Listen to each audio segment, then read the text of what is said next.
The Arctic is becoming the next theater of intense geopolitical friction, and Russia wants India to partner its ambitions to dominate this resource-rich region.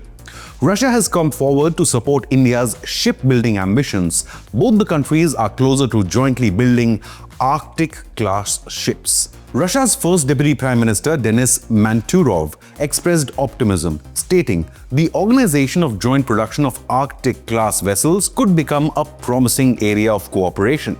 The initiative involves building cutting-edge vessels capable of navigating 2 to 3 meters thick ice on the Northern Sea Route, or the NSR, while supporting cargo, energy transport, and any kind of polar operations. The discussion was first started in July 2024 when Indian Prime Minister Narendra Modi had visited Moscow.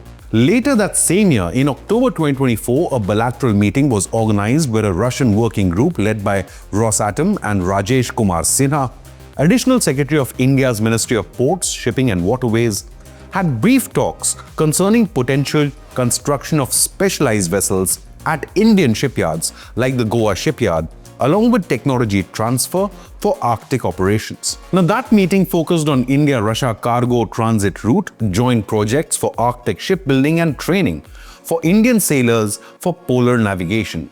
A memorandum of understanding between both the governments was drafted, which mentioned development of cooperation in cargo shipping in the waters of the Northern Sea Route. Unquote.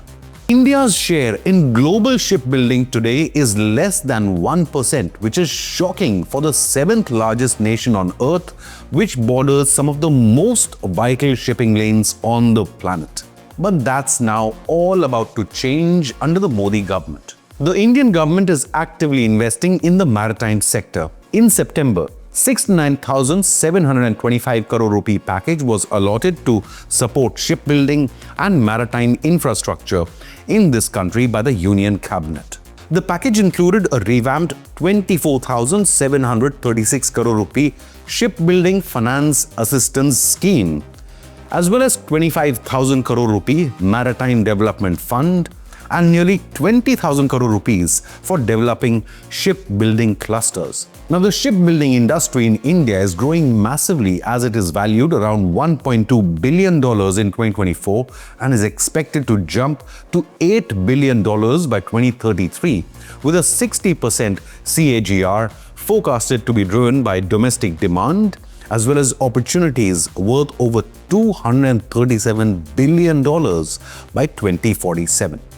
Certain key initiatives have been introduced by the government, such as Maritime India Vision 2030, which targets India to get a top 10 status by the year 2030, and Amrit Kal Vision 2047 that emphasizes on achieving top 5 shipbuilding status by the year 2047.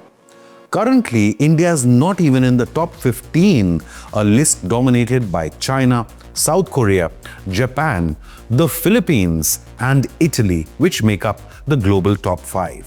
The Indian government initiative is backed by Shipbuilding Financial Assistance Policy 2.0 and 69,725 crore rupee invested in reforms.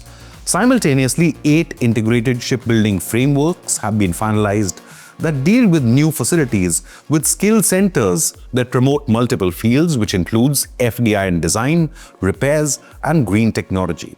Apart from this, programs like Sagarmala, Make in India, and Chintan Shivir 2025 are other government moves that focuses on modernizing shipbuilding as well as Indian Navy, AI automation, and manufacturing sustainable vessels like LNG-powered ships. Now, India has pledged an aim to secure 1,000 commercial shipping vessels over the next decade as part of a national push to strengthen the maritime trade sector and end dependence on foreign cargo ships to save costs as well as improve efficiency, making India more competitive. Meanwhile, India and Russia have also agreed to move forward with the $2 billion deal for the Indian Navy to lease a Russian nuclear-powered attack submarine. The 10-year, $2 billion lease was first agreed in 2019 but has seen numerous delays. Meanwhile, India is going to commission its own third indigenous nuclear-powered submarine INS Aridaman next year. Navy Chief Admiral Dinesh K. Tripathi confirmed that the SSBN is in the final stages of trials and will be commissioned soon. Meanwhile, India and Russia continue to boost their partnership in the defense sector.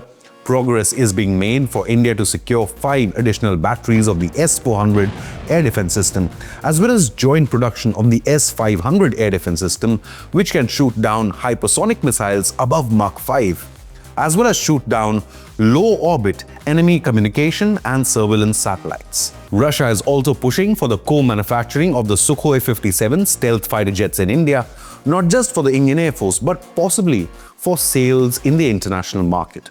But the real takeaway from President Putin's visit to India is that Bharat will continue to stand by its time-trusted ally Russia and not bow down to Western preaching or Western propaganda.